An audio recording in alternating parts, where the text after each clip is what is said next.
지난 4월 21일 한 일간지 신문에 다음과 같은 제하의 기사가 올랐습니다.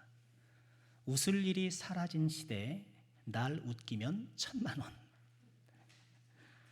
코미디언이자 방송작가인 유병재 씨 아시나요?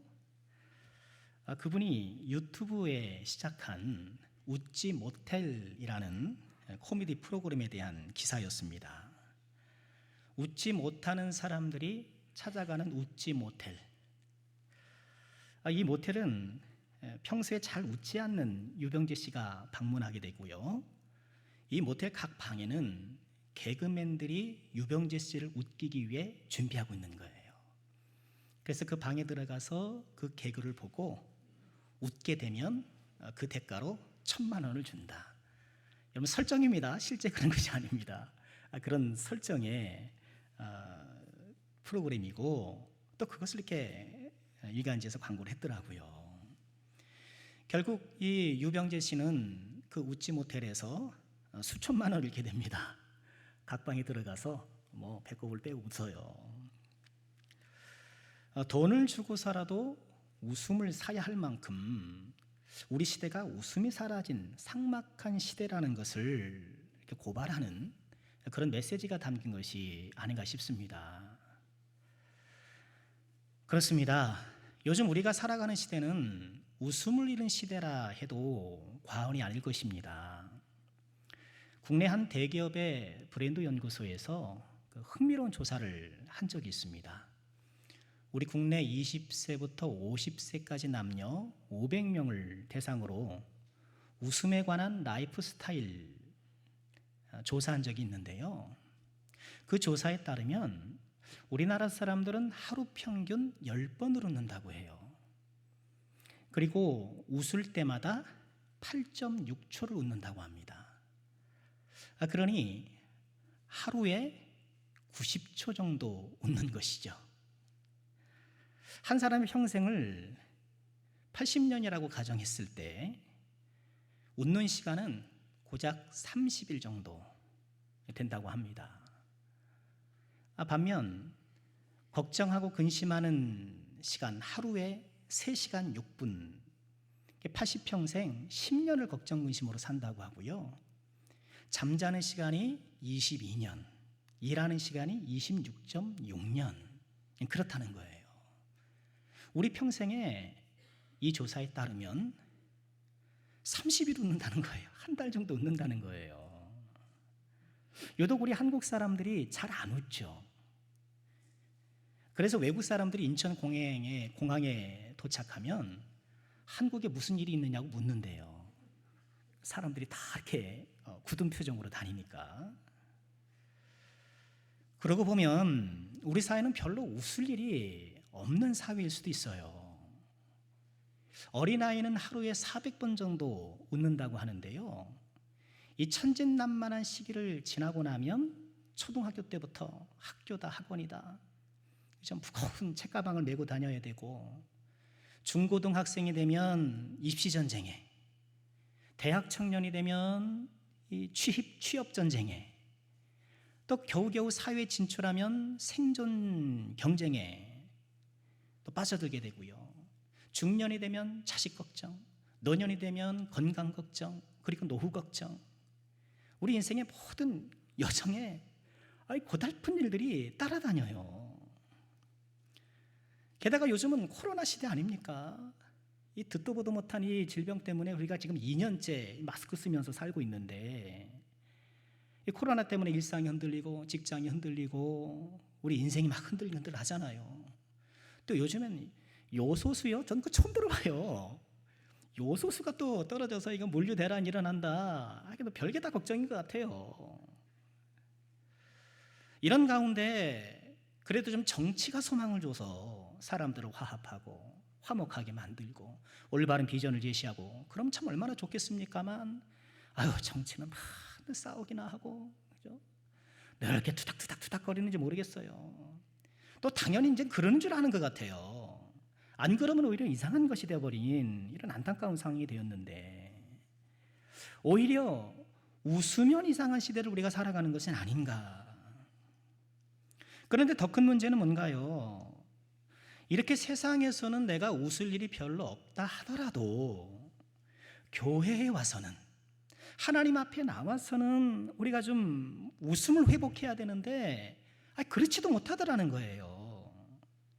교회 나와 앉아 있어도 여전히 세상의 무거운 짐이 양 어깨를 누르고 있고, 또 교회라고 다 천사가 있는 것은 아니잖아요. 그러니 소위 이런저런 이유로 시험에 들어서 교회에서조차 웃지 못하고 밝은 표정을 잃어버린 채 겨우 예배로 명맥만 유지하가 나가는, 예배를 통해 겨우 신앙에 호흡만 하고 있는 그런 상태는 아닌가.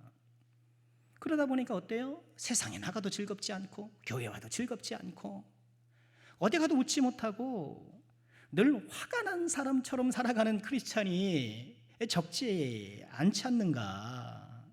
좀 그런 걱정을 해봐요. 오늘 이 아침에 주님 앞에 나오신 우리 사랑하는 남성교회 성도 여러분, 마스크 너머의 여러분의 표정은 어떠세요? 여러분의 얼굴은 안녕하십니까? 이처럼 우리는 웃음이 사라진 시대를 살아가고 있는데, 그런데 오늘 이 하나님의 말씀은 우리에게 어떤 하나님을 소개하고 있나요? 오늘 본문 6절에서 사라의 입을 통해서 선포되는 하나님이 어떤 하나님인가요? 사라가 이르되 하나님이 나를 웃게 하시니 듣는 자가 다 나와 함께 웃으리로다. 하나님이 나를 웃게 하시니, 나를 웃게 하시는 하나님. 오늘 이 창세기 21장 6절은 우리에게 이 하나님을 소개하고 있는 거예요.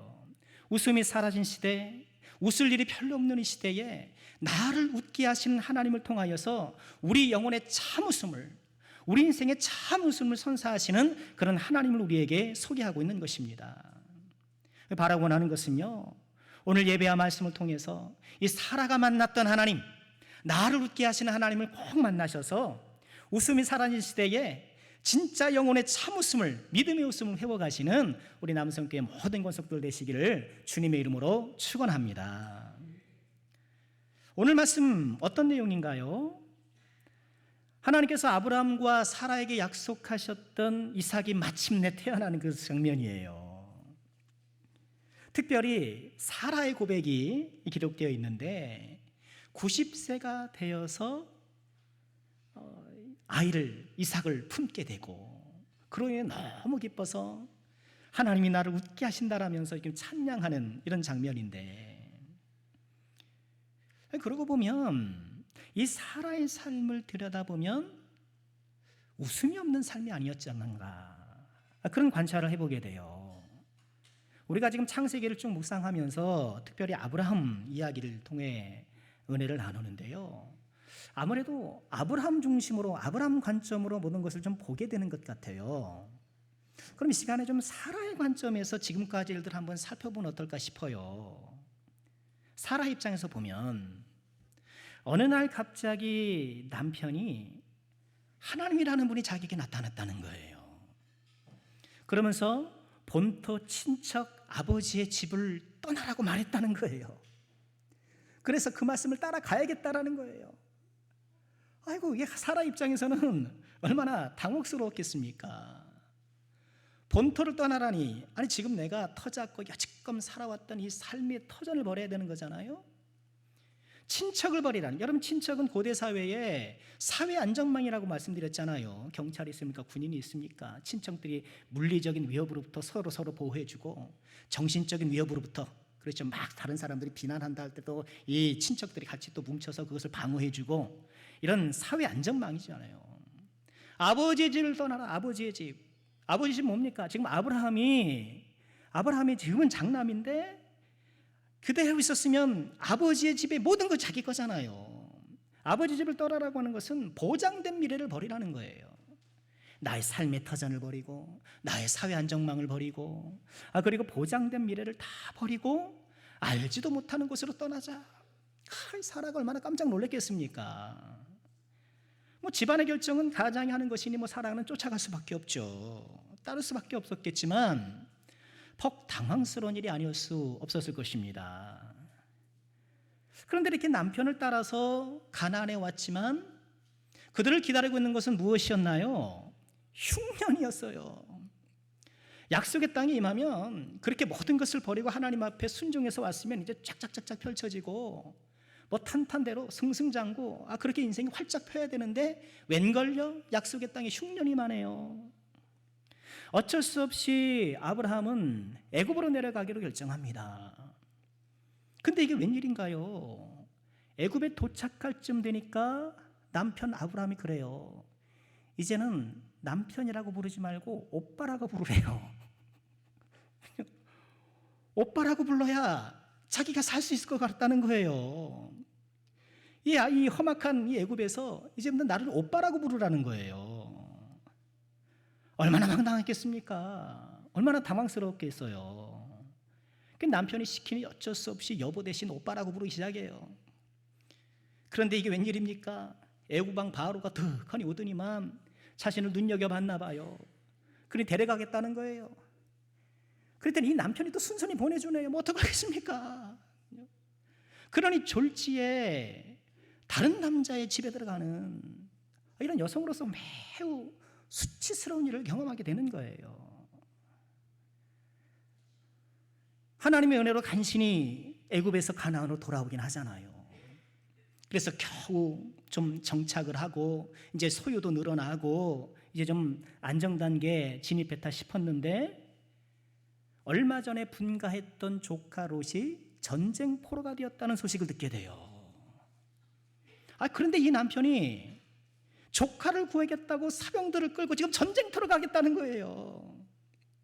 이 80 다 된 이 노인이 전쟁터로 가겠다는 거예요. 아들 같은 조카를 구하겠다는 그 마음은 한편 이해가 되지만 아니 그렇게 전쟁통에 죽기라도 하면 자기는 어쩌라고요. 아들도 없는데 자식도 없는데 자기만 멋있지.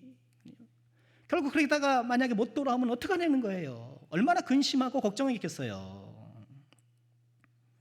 다행히 무사히 전쟁에서 돌아왔지만 사라는 더 이상 이래서는 안 되겠다고 판단했던 모양이에요. 그래서 여종을 들여서 후사를 이어하겠다. 여종이라도 들여서 후사를 이어하겠다라고 생각을 합니다. 고민 끝에 남편에게 하죠. 하가를 들여보내겠소. 이렇게 말했더니만 남편이 어떻게 반응하나요? 그래도 좀 말이라도 아이고 여보 괜찮소. 하나님께서 약속하신 것이 있으니까 언젠가 이루어주시지 않겠어. 우리 조금 더 기다려봅시다. 말이라도 그렇게 하면 얼마나 좋아요? 여지껏 모든 결정은 혼자 다 하고 혼자 진행하더니만 이번엔 또 무슨 인심이라도 쓰듯이 여보 당신 뜻대로 하겠어. 이렇게 얄밉게 말하는 거예요. 얼마나 얄미웠겠어요. 그런데 이 여종과 동침하자마자 또 임신을 하네요. 아니 자기는 평생 그렇게 임신하고 아기를 가지려고 애를 썼는데 아마 좋은 거 있다고 하면 다 먹었을 것이고 그렇죠. 이런저런 무슨 방법을 다 동원해 봤을 거예요. 근데 그렇게 나는 아이를 갖고 싶어도 갖지 못했는데 이건 뭐 금방 또 아이를 갖는 거예요. 여자의 질투가 생기지 않을 수 없겠죠. 여자 질투가 생기는 거예요. 그런데 이도 눈치 없는 하갈이 또 자기를 무시하는 것 같은 거예요. 실제로 무시했는지 무시하는 것처럼 느꼈는지 적어도 이 사라는 그렇게 무시당했다고 느꼈던 것 같아요. 사라는 이때다 싶어가지고 그동안 받았던 모든 스트레스를 하갈에게 다 쏟아붓는 거예요. 박해하기 시작합니다. 그랬더니 또 도망을 가버리네. 졸지에 나쁜 여주인이 된 거예요. 얼마나 또 사람들이 나쁘게 보겠습니까? 얼마나 박해했으면 종이 도망갔나? 그랬을 것 아닙니까? 그런데 얼마 후 또 하갈이 또 다시 돌아오네요. 이거는 나가도 마음이 안 편하고 들어와도 마음이 안 편하고 이제 안고 가는 거예요.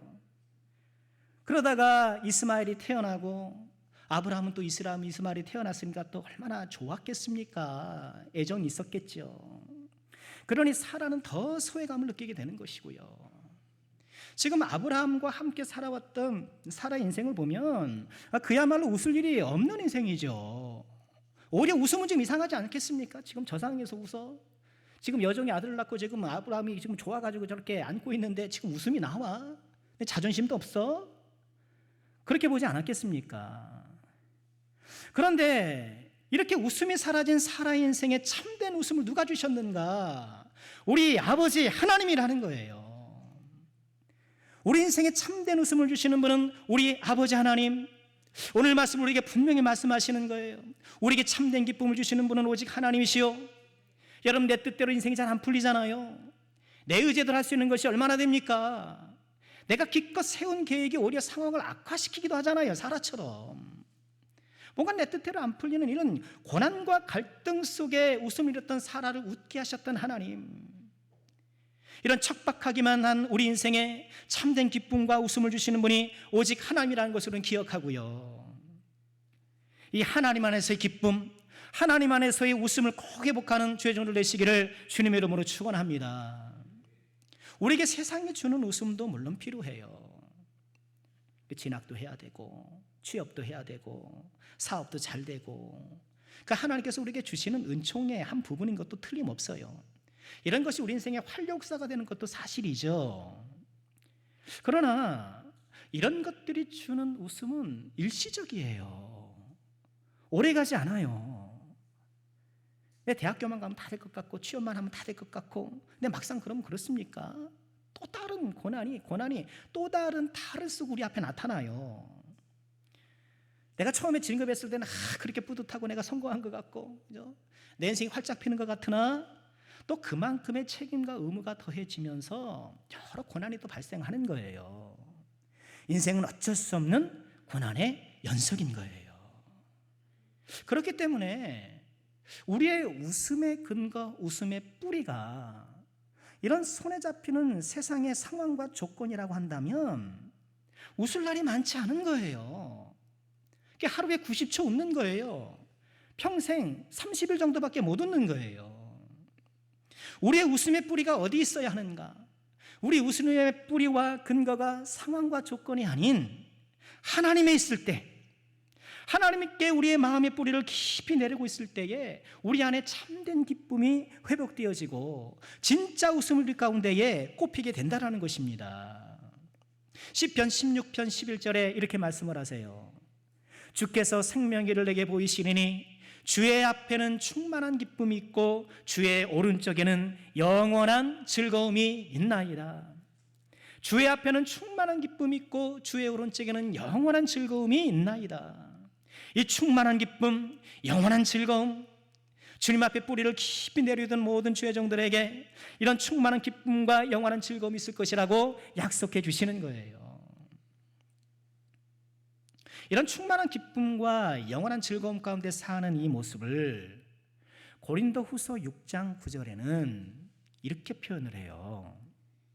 무명한 자 같으나 유명한 자요, 죽은 자 같으나 보라 우리가 살아있고, 징계를 받는 자 같으나 죽임을 당하지 아니하고, 근심하는 자 같으나 항상 기뻐하고, 가난한 자 같으나 많은 사람을 부유하게 하고, 아무것도 없는 자 같으나 모든 것을 가진 자로다. 이것이 믿음의 신비 아닐까요? 근심하는 자 같으나, 누가 봐도 지금 근심할 수밖에 없고, 누가 봐도 그 근심이 이해되지만 항상 기뻐하고, 가만 보니까 아무것도 없어요. 아무것도 없어요. 보니까 재산도 많지 않은 것 같고 사회적인 명성도 많지 않은 것 같고, 그렇다고 뭐 자녀들이 막 이렇게 잘 나가가지고 뭐 미래에 소망이 있는 것 같지도 않고, 아무것도 없는 것 같으나 어때요? 모든 것을 가진 자로다. 여러분, 이것이 믿음의 신비지요. 이것이 하나님께서 주시는 영원한 충만한 기쁨과 영원한 즐거움을 누릴 수 있는, 하나님 앞에 그 영혼의 뿌리를 내려드리는 사람이 누릴 수 있는 그런 영혼의 웃음 아니겠습니까? 여러분, 이 믿음의 신비, 이 하나님께서 주시는 기쁨을 회복하시기를 주의 이름으로 축원합니다. 우리 마음속에 이런 기쁨이 있어야 돼요. 우리 마음속에 이런 기쁨을 성령께서 주시는 거예요. 그래서 우리가 찬양하게 되는 거죠. 내 마음속에 있는 참된 이 평화는 누구도 빼앗을 수 없네. 내 마음속에 있는 참된 평화는 누구도 빼앗을 수 없네. 주님이 내 마음의 구주 되시었네. 주 없인 살 수 없네. 주님께서 주시는 참된 평화, 이 참된 웃음, 우리 사랑하는 모든 주의 종들이 누리시기를 주의 이름으로 축원합니다. 그럼 우리에게 무엇이 필요할까? 앞서 인용했던 고린도후서 6장 9절 그 말씀 이후에 이처럼 믿음의 신비, 무명한 자 같으나 유명하고 죽은 자 같으나 살아있고 근심하는 자 같으나 항상 기뻐하고 아무것도 없는 것 같으나 모든 것을 가진 이런 믿음의 신비를 누리는, 이런 영혼의 웃음을 누리는 사람들을 위해서 되기 위해서 무엇이 필요한가? 이어지는 13절에 이렇게 말씀을 하세요. 내가 자녀에게 말하듯 하노니 보답하는 것으로 너희도 마음을 넓히라. 뭐 하라고요? 너희도 마음을 넓히라는 거예요. 이처럼 영혼의 즐거움을 누릴 수 있는 믿음의 신비를 체험하는 사람들에게, 그런 소망을 갖고 있는 사람들에게 요구하는 것은요, 마음을 넓히라는 거예요. 의외로 하나님의 적용, 말씀의 적용은 간단해요. 마음을 넓히라는 거예요. 넓은 마음을 갖는 것. 그럼 가만 생각해 보세요. 내 삶에 왜 웃음이 사라졌습니까? 내가 왜 잘 안 웃죠? 크게 두 가지예요. 상황 때문에, 사람 때문에. 지금 내 상황이 지금 나를 압박하고 뭔가 내 뜻대로 안 풀리기 때문에 내가 웃기 어려운 거예요. 또 하나는 사람 때문이에요. 누군가 지금 나를 힘들게 하거나 왠지 모르게 누가 썩 마음에 들지 않거나, 이 상황과 사람 때문에 우리는 웃음을 잃어가는 거예요. 그런데 이런 우리의 웃음을 앗아간 이런 상황과 사람을 우리가 어떻게 대처해야 할까? 성경의 해결 방법은 마음을 넓히라는 거예요. 마음을 넓히라는 거예요. 상황 때문에 도저히 못 웃겠습니까? 여러분, 어차피 이 세상은 광야 인생 아닌가요? 여러분, 내 뜻대로 안 되고 내 생각대로 안 되는 게 이 세상이에요. 우리가 그걸 인정해야 돼요. 그걸 인정해야 돼요. 사막을 걷다 보면 모래가 자꾸 발 속에 들어오게 마련인 것처럼 광야 인생을 걷다 보면 자꾸 고난과 어려움이 내 인생에 스며들게 마련인 거예요. 광야 인생을 살면서, 고난의 인생을 살아가면서, 물론 그 고난이 어렵고 힘든 것은 사실이지만 어차피 인생은 광야야, 어차피 인생은 고난이야 라고 생각만 하더라도 우리 마음이 조금 더 위안을 얻지 않을까요? 사람 때문에 웃지 못합니까? 여러분, 사람은 다 죄인이에요. 저를 포함해서 이 자리에 있는 모든 사람들, 죄인 아닌 사람이 아무도 없어요. 누구나 다 부족해요. 어쩔 수 없이 다 죄인인데 이 죄인이 뿜어내는 그 죄성 때문에 내가 힘들어한다면 나는 영원히 힘들 수밖에 없어요. 마음을 넓게 가져야 돼요. 긍휼히 여겨야 하고, 세상에 내 마음에 드는 사람은 없어요. 긍휼히 여기고 용납해야 될 사람들 뿐인 거예요. 상황과 사람이 나의 웃음을 앗아가는 어쩔 수 없는 인생 광야를 살아가는 저와 여러분들은요, 그때 막 힘들고 신경질 내고 막 그런다고 해결되는 게 아무것도 아니에요. 내가 인상 쓴다고 해서 사람 물러갑니까? 내가 얼굴이 찌푸린다고 해서 상황이 나아집니까? 그렇다면 얼마든지 하십시오. 내가 어두운 표정으로 걸어가면 내 모든 일들이 해결될 거라 생각하면 얼마든지 그렇게 하세요. 근데 그렇지 않아요. 하나님을 모르는 사람들도 일체유심조라고 하잖아요. 모든 것이 마음먹기에 달렸다고 해요. 하나님을 모르는 사람들도 마음먹기에 따라서 상황을 보고 사람을 보는 것이 달라진다라고 얘기를 하는데, 살아계신 하나님을 믿는 사람들이 왜 내 마음을 그렇게 좁게 해서 상황에 붙들리고 사람이 붙들려서 그렇게 힘들게 살아가냐는 거예요. 사람은 다 성격대로 살아요. 그렇죠? 한번 주변 분들을 가만히 보세요. 다 성격대로 살아요. 둥글둥글한 성격의 사람은 그냥 둥글둥글하게 살아요. 예민하고 까칠한 사람은 자꾸 예민하고 까칠한 일들이 생겨요. 별 수 없어요. 여러분 그렇잖아요. 교회에서 시험 드는 사람은 꼭 시험 드는 사람이 드는 경우가 많아요. 또 비쳤네.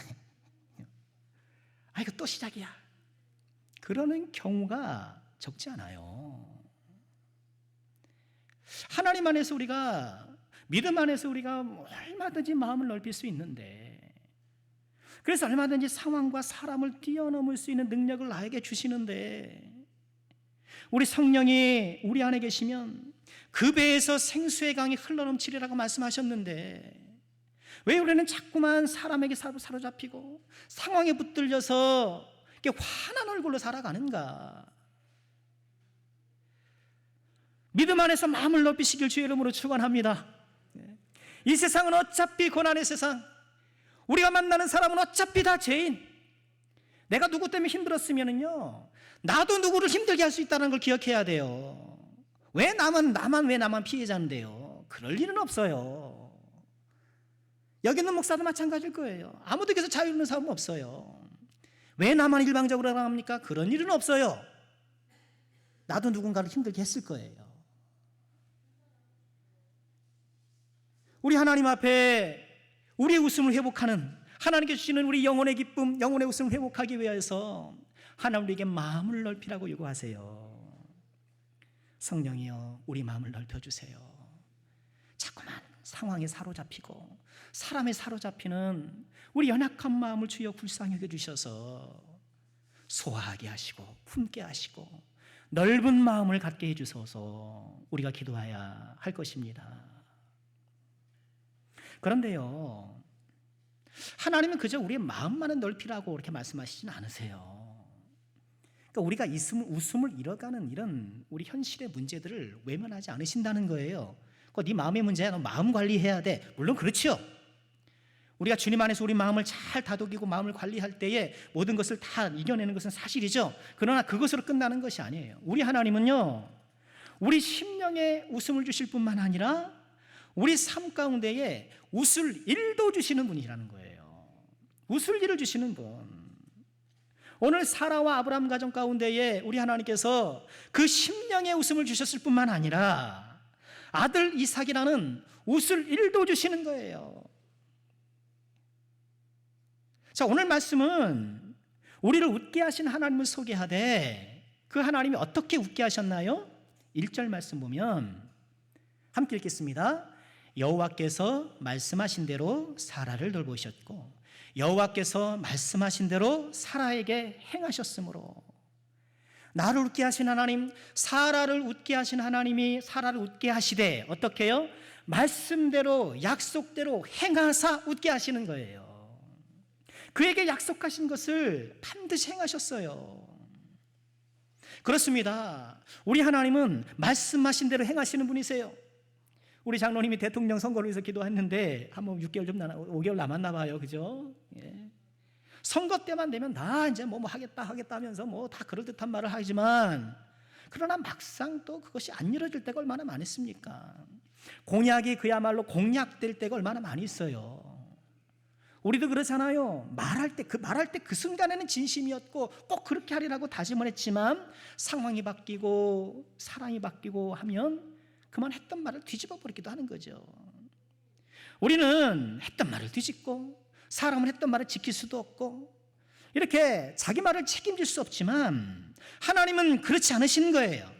하나님은 말씀하신 대로 행하시는 분이세요. 말씀하신 대로 행하사 마침내 우리로 하여금 웃게 하시는 분이라는 거예요.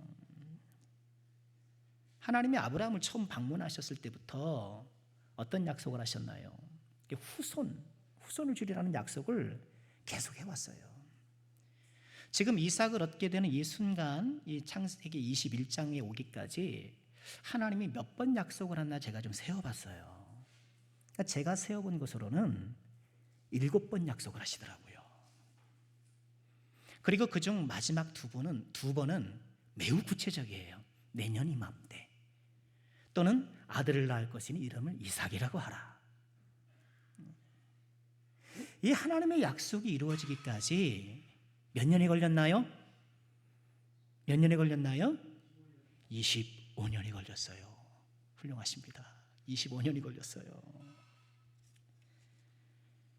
하나님께서 아브라함에게 얼마나 많은 약속을 하셨는가, 그리고 그 약속이 얼마나 화려했던가. 처음에 창세기 12장 2절에서 아브라함을 만났을 때 내가 너로 큰 민족을 이룰 것이다 이렇게 말씀을 하셨어요. 당장 아들도 하나 없는데, 딸도 없는데, 예? 자식 하나 없는데 큰 민족을 이룰 것이다. 뭐 감사합니다. 그죠? 뭐 그러지 않았겠습니까? 그걸로 끝이 아니에요.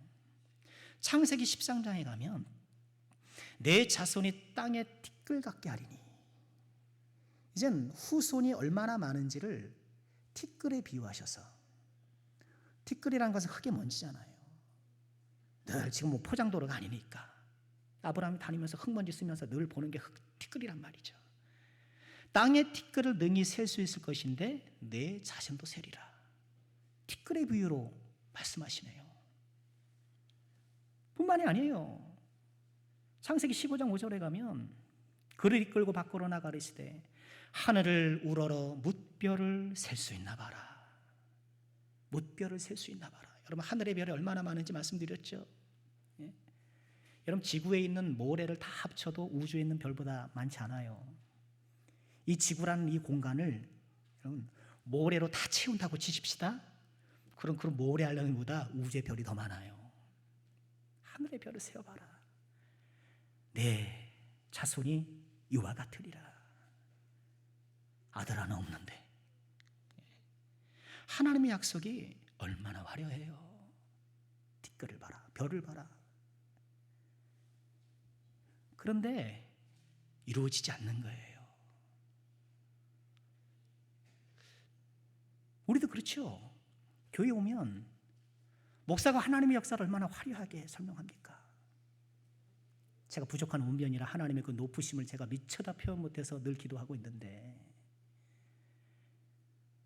기도하면 다 들어주시는 것처럼,